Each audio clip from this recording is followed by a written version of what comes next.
बिहार विधानसभा चुनाव को लेकर आए तमाम एग्जिट पोल में अनुमान लगाया गया है कि महागठबंधन को सत्ता मिलने वाली है और 15 साल बाद नीतीश कुमार की विदाई होने जा रही है। अगर 10 नवंबर को वोटों की गिनती की बात करें तो बाद में वास्तविकता रिजल्ट एग्जिट पोल के अनुरूप आते हैं तो एक बात साफ हो जाएगा कि लोक जनशक्ति पार्टी के प्रमुख चिराग पासवान इस बार के विधानसभा चुनाव के जायंट किलर साबित होंगे। अगर एग्जिट पोल सही साबित होते हैं तो चिराग पासवान वो काम कर देंगे जिसकी कोशिश उनके पिता 2005 से करते आ रहे थे। बता दें, एग्जिट पोल की माने तो इस बार के विधानसभा चुनाव में चिराग पासवान ने नीतीश कुमार और एनडीए को भारी डैमेज किया है। ज्यादातर एग्जिट पोल का विश्लेषण करने पर यही पता चलता है कि जिन सीटों पर एलजेपी के प्रत्याशी थे वहां एनडीए के प्रत्याशियों को महागठबंधन के करीब 5% कम वोट मिले हैं।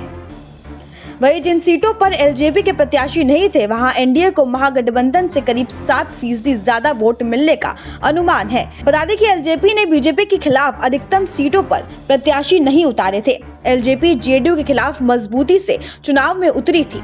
अनुमान है कि जेडीयू प्रत्याशी वाली सीट पर एलजेपी ने 12% से ज्यादा वोट हासिल किए हैं, जो हार जीत का अंतर तय करने के लिए पर्याप्त है।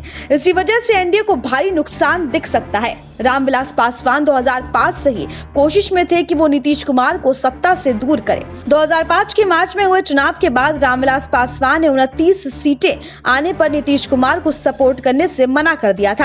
हालांकि इसके बाद कोई ऐसा मौका नहीं आया जब रामविलास पासवान नीतीश कुमार को किसी प्रकार से डैमेज कर पाए। 2010 के विधानसभा चुनाव में नीतीश कुमार को रोकने के लिए रामविलास पासवान ने लालू यादव से हाथ मिलाया था, लेकिन वो अपने मंसूबे में सफल नहीं हो पाए थे। इसके बाद 2015 के विधानसभा चुनाव में भी नीतीश कुमार को रोकने के लिए रामविलास पासवान ने बीजेपी के साथ मिलकर जोर लगाया था, लेकिन वहां भी नाकामी हाथ लगी थी।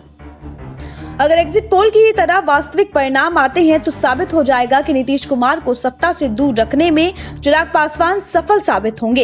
हालांकि चिराग की पार्टी का खुद का प्रदर्शन खास सुधरता हुआ नहीं दिख रहा है, लेकिन उनका असली मकसद नीतीश को सत्ता से बेदखल करना है, जिसमें वो सफल होते दिख रहे हैं। पिछले 2 दशकों की राजनीति पर गौर करें तो नीतीश कुमार बिहार की पॉलिटिक्स के वो योद्धा हैं जिनके बिना कोई भी सत्ता का स्वाद नहीं चख पाया। 2014 के लोकसभा चुनाव में पीएम मोदी की लहर से प्रखंड बहुमत हासिल करने वाली बीजेपी भी 2015 के विधानसभा चुनाव में नीतीश कुमार के सामने हार गई।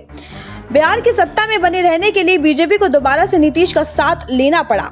2015 में ही लालू यादव जैसे बड़े वोट बैंक वाले नेता को भी 10 साल के सत्ता वनवास को दूर करने के लिए नीतीश से हाथ मिलाना पड़ा। जिस नीतीश कुमार के सामने मोदी और लालू जैसे राजनेता की दाल नहीं गल पाई, अनुमानों में उन्हें चिराग पासवान धाराशाही करते दिख रहे हैं। चिराग पासवान शुरू से ही कहते हैं कि उनका मकसद नीतीश कुमार को सत्ता से दूर करना है, जिसमें वो सफल होते दिख रहे हैं। हालांकि ये तमाम बातें एग्जिट पोल को आधार बनाकर कही जा रही है।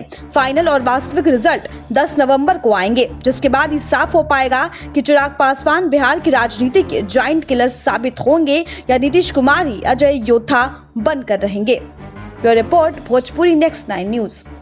नेक्स्ट 9 न्यूज़ भोजपुरिया के सब्सक्राइब करी और लेटेस्ट अपडेट खातिर बेल के आइकन वाला बटन दबाएं।